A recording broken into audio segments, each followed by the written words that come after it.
Esta mañana he recibido una notificación de la Audiencia Nacional citándome como investigado. La justicia española pone en el foco a José Luis Rodríguez Zapatero. La Audiencia Nacional ha citado como imputado al expresidente del Gobierno, que niega haber realizado ninguna gestión ante la administración pública en relación con Plus Ultra. Saludos, bienvenidos a Euronews Hoy. El exdirigente socialista deberá declarar el 2 de junio por presunta organización criminal, tráfico de influencias y falsedad documental en la investigación sobre el rescate de la aerolínea durante la pandemia. El Gobierno pide respeto a la presunción de inocencia y defiende la legalidad de unas ayudas que, asegura, salvaron empresas y empleos. También en España, giro inesperado en la investigación por la muerte de Isaac Andic, fundador de Mango. Su hijo, Jonathan, ha sido detenido y ha comparecido ante la juez que investiga la caída mortal del empresario en Montserrat. Los Mossos dudan de que se tratara de un accidente y centran sus sospechas en las contradicciones del hijo, el único testigo de los hechos. Mientras, Donald Trump asegura haber frenado en el último momento un ataque militar contra Irán para dar margen a nuevas negociaciones sobre el programa nuclear iraní. Y en California, al menos 5 personas han muerto en un atentado suicida contra una mezquita de San Diego. Entre los fallecidos están también los 2 atacantes, 2 adolescentes. Se investiga como delito de odio contra los musulmanes. Vamos con la actualidad del día. El expresidente socialista español José Luis Rodríguez Zapatero está siendo investigado formalmente por presunto blanqueo de capitales y delitos relacionados. Zapatero, que ocupó el cargo de jefe de gobierno entre 2004 y 2011, prestará declaración el 2 de junio, según ha informado el Tribunal Penal Superior de España en un comunicado. La investigación está relacionada con el rescate estatal de la aerolínea Plus Ultra en 2021, que recibió 53 millones de euros a través de la Sociedad de Participaciones Estatales SEPI durante la pandemia de la COVID-19. Zapatero está acusado de liderar la iniciativa para rescatar a la aerolínea y de presionar al Ministerio de Transportes, dirigido en aquel momento por José Luis Ábalos, para que aprobara el rescate. Buenas tardes. Primero, como siempre... El tribunal está examinando si la ayuda se aprobó correctamente y si hubo algún tipo de presión o influencia indebida. Él negó cualquier irregularidad relacionada con el rescate en una comparecencia ante el Senado en marzo. Con rango jurídico legal. La noticia llega en medio de una tormenta política para el gobierno español, que ya se enfrenta a varios escándalos de corrupción. Entre ellos destaca el llamado caso Coldo, una investigación judicial sobre presuntas irregularidades en la adjudicación de contratos públicos.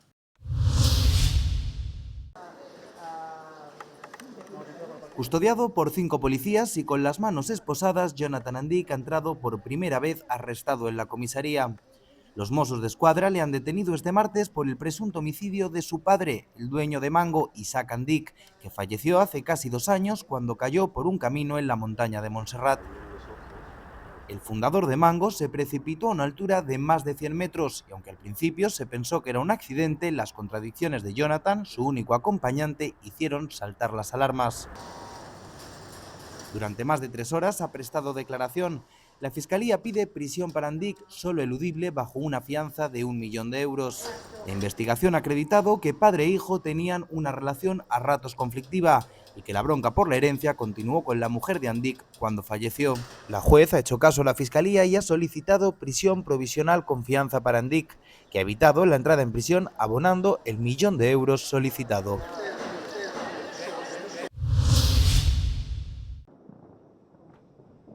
El presidente de Estados Unidos, Donald Trump, ha declarado que ha decidido aplazar un gran ataque estadounidense contra Irán previsto para el martes después de que los aliados de Washington en el Golfo solicitaran más tiempo para los esfuerzos diplomáticos.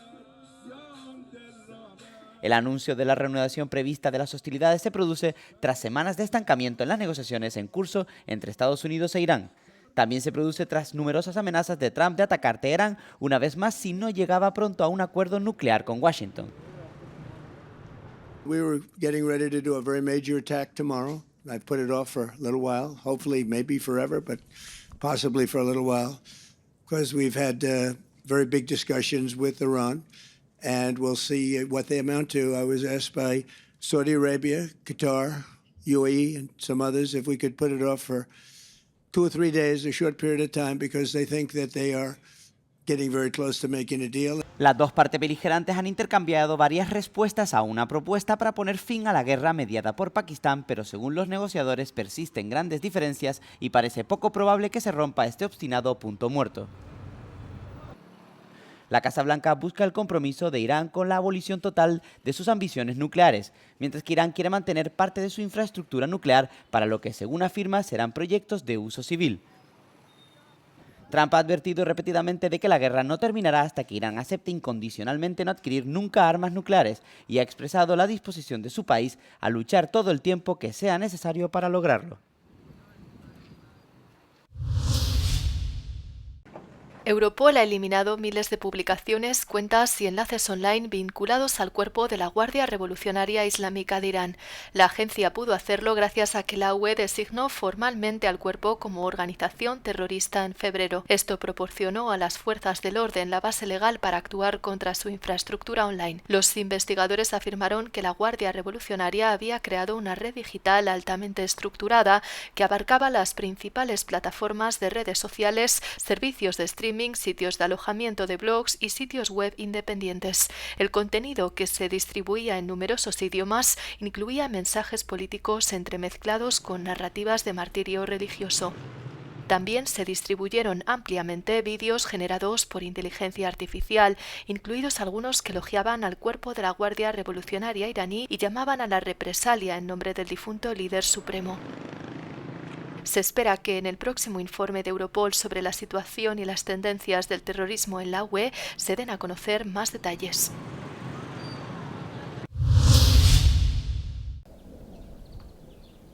El presidente libanés Youssef Aoun afirmó el lunes que haría lo imposible para detener la guerra con Israel, mientras los ataques siguen azotando el país a pesar del alto el fuego. Las declaraciones de Aoun se produjeron mientras el ejército israelí llevaba a cabo una serie de ataques en el sur del Líbano y el grupo armado Hezbollah, respaldado por Irán, afirmaba haber atacado un objetivo militar en el norte de Israel. El Ministerio de Sanidad del Líbano informó a última hora del domingo que 7 personas habían perdido la vida en los ataques israelíes de ese día, entre ellas 2 niños.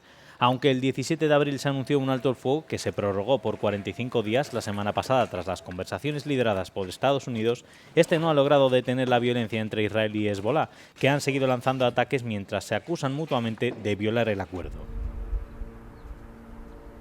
Israel también ha seguido llevando a cabo demoliciones, emitiendo órdenes de evacuación en la denominada Línea Amarilla, una franja del sur del Líbano que las fuerzas israelíes han invadido y ocupado, aunque las autoridades han informado que Israel no tiene ambiciones territoriales en esa zona.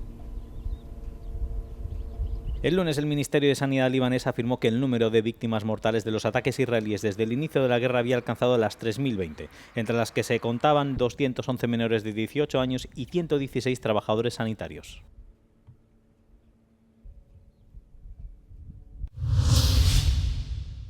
El máximo responsable militar de la Unión Europea, Sean Clancy, aseguró que Ucrania sigue siendo la prioridad número 1 para Europa, dado que el conflicto en curso continúa definiendo la estrategia de defensa europea. Con motivo del 25 aniversario del Comité Militar de la UE, Clancy considera que este es un momento de reflexión más que de celebración. I think flocking into celebrations, I think it's a moment of reflection more than celebration. I think it's a time to pause and reflect how far the European Military Committee, but the European paradigm of security and defence has come as a whole over that period of time. No more so in the last 4 years, and you've mentioned it, Ukraine, which is the #1 priority for all of us and the focus of everyone.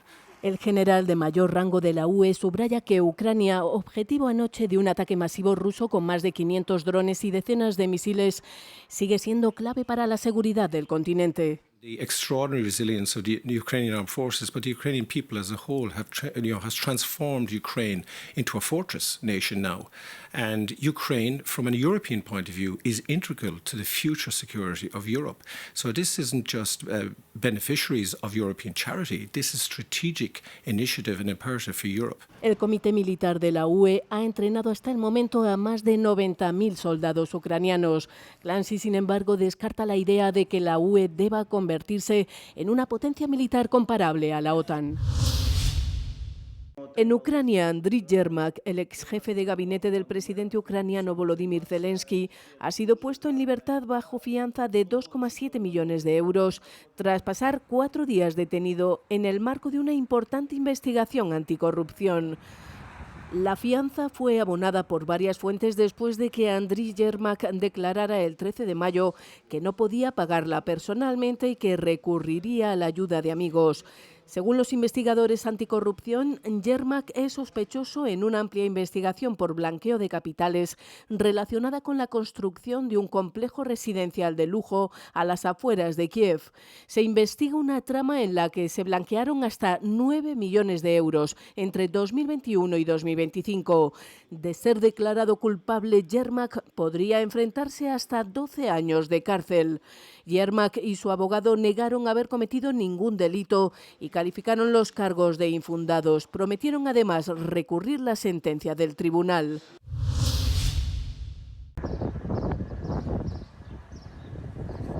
Dos adolescentes de 17 y 18 años han matado a 3 personas y herido a una cuarta en un atentado suicida contra el Centro Islámico de San Diego, el más grande de la zona.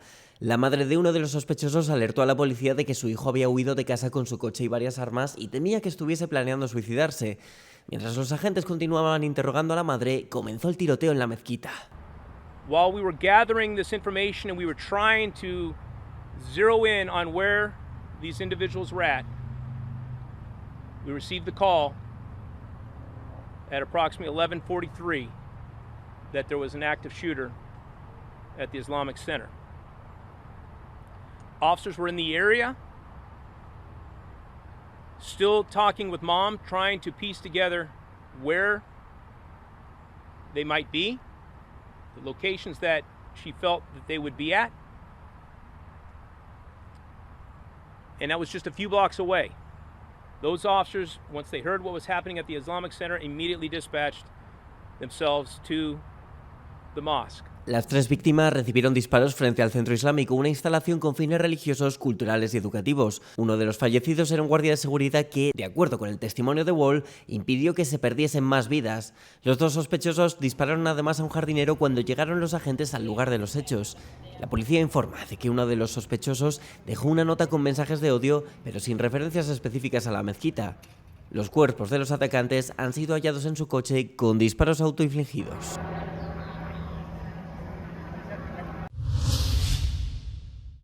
Tras la reciente declaración del brote de ébola como emergencia sanitaria mundial, Estados Unidos ha anunciado que comenzará a realizar controles a los viajeros aéreos procedentes de 3 países africanos.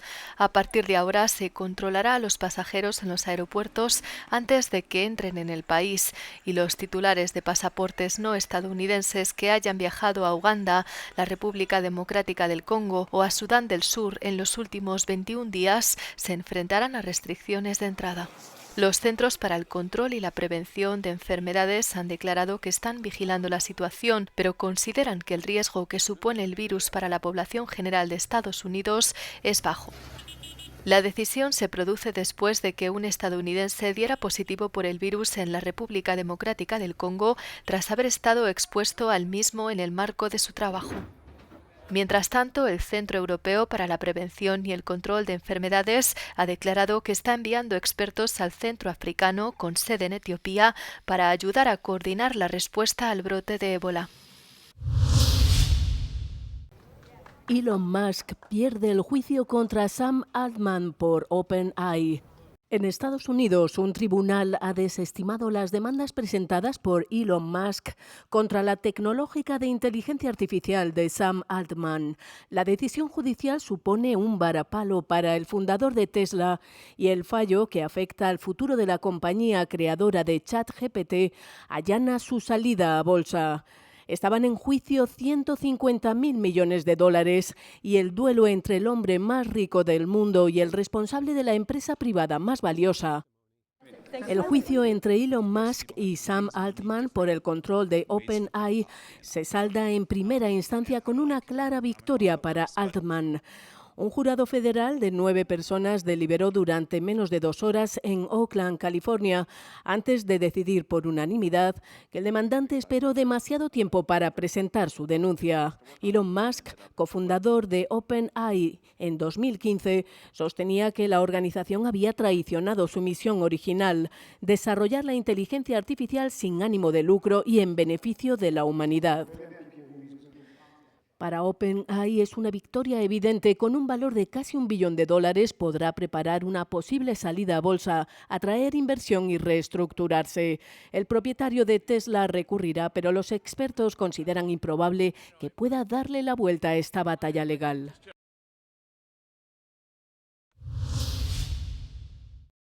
El actor español Javier Bardem aprovechó la atención mediática del Festival de Cine de Cannes para lanzar un mensaje contundente sobre la masculinidad tóxica y los conflictos mundiales. El actor extendió sus críticas a líderes mundiales como Donald Trump, Vladimir Putin y Benjamin Netanyahu.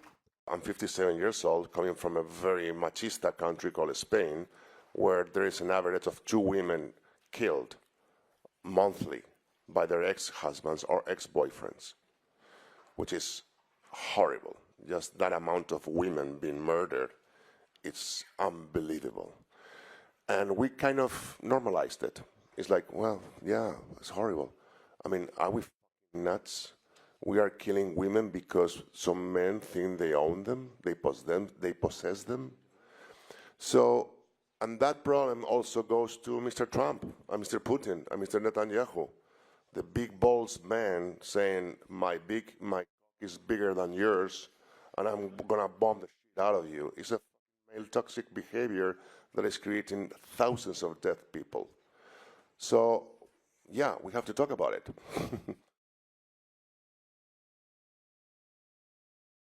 ¿Está Europa preparada para hacer frente a una pandemia de antivirus? Si te preguntas si hemos aprendido algo del COVID-19, la respuesta es sí. En estos momentos el antivirus se asocia principalmente al brote ocurrido en el crucero MV Ondius, pero las muertes causadas por la agresiva variante de los Andes están creando preocupación. Tras la última pandemia, la UE estableció protocolos para mejorar su rapidez, coordinación y respuesta ante amenazas sanitarias transfronterizas. 2 de ellos son relevantes en este momento. El primero exige a los países que se alerten entre sí lo antes posible, en un plazo de 24 horas a través del sistema de alerta precoz y respuesta. El segundo se centra más en el control y la coordinación. Establece procedimientos para la aprobación y almacenamiento conjunto de vacunas y medicamentos, una de las mayores batallas durante el COVID-19.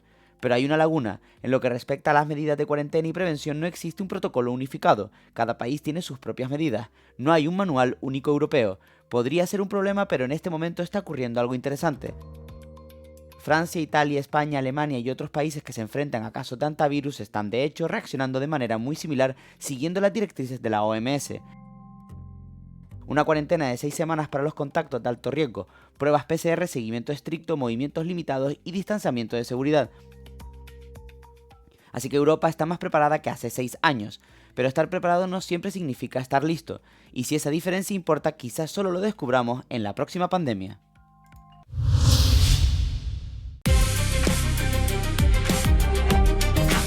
Hello, you're watching Euronews' fact-checking show, theCUBE. Tens of thousands of people took to the streets of central London on the 16th of May to attend a march organised by British far-right activist Tommy Robinson. At least 11 individuals, including multiple figures linked to Europe's far-right, as well as an MEP, were barred from entering the UK. British Prime Minister Keir Starmer said the ban aimed to prevent far-right agitators from entering, describing their presence as not conducive to the public good. Many of those banned, such as 26-year-old Catalan activist Ada Luck, are staunch supporters of remigration. This idea calls for the mass forced removal of immigrants from Europe, an idea described by rights groups as a white supremacist policy. Others, such as Flemish MP Philip de Winter, have been embroiled in past controversies. For instance, in 2015, he stated that the word racist was no longer an insult, but a title of honour. On social media, the British government's decision has been framed as a political move by the UK's left-wing government to clamp down on freedom of speech. But the reality is more nuanced. Now, British law stipulates that freedom of expression is protected under the 1998 Human Rights Act, but this also explicitly allows the government to limit free speech to prevent crime or for national security matters. Past Conservative governments have predominantly used visa bans to bar extremists and hate preachers from entry, according to available research, targeting Islamist figures who are accused of supporting terrorism or sectarian violence. But in 2013, the UK's then Home Secretary, Theresa May, banned 2 US bloggers from entering the country, citing their stance against Islam. The UK has legal provisions in place to criminalise hate speech. This includes using threatening words or behaviour or distributing material which intends to stir up religious hatred.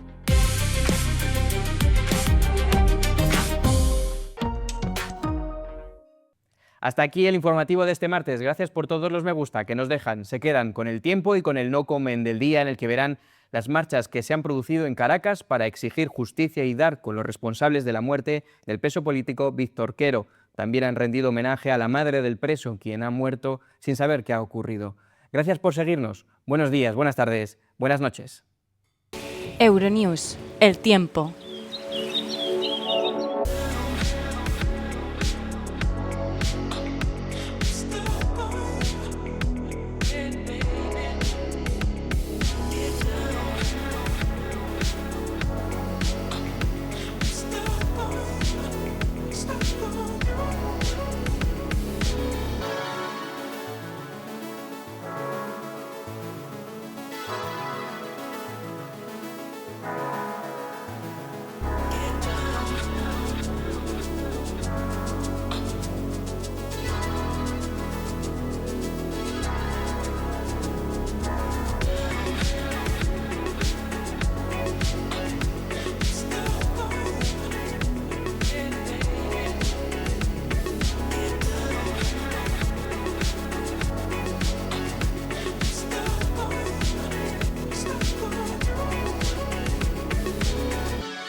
Libertad.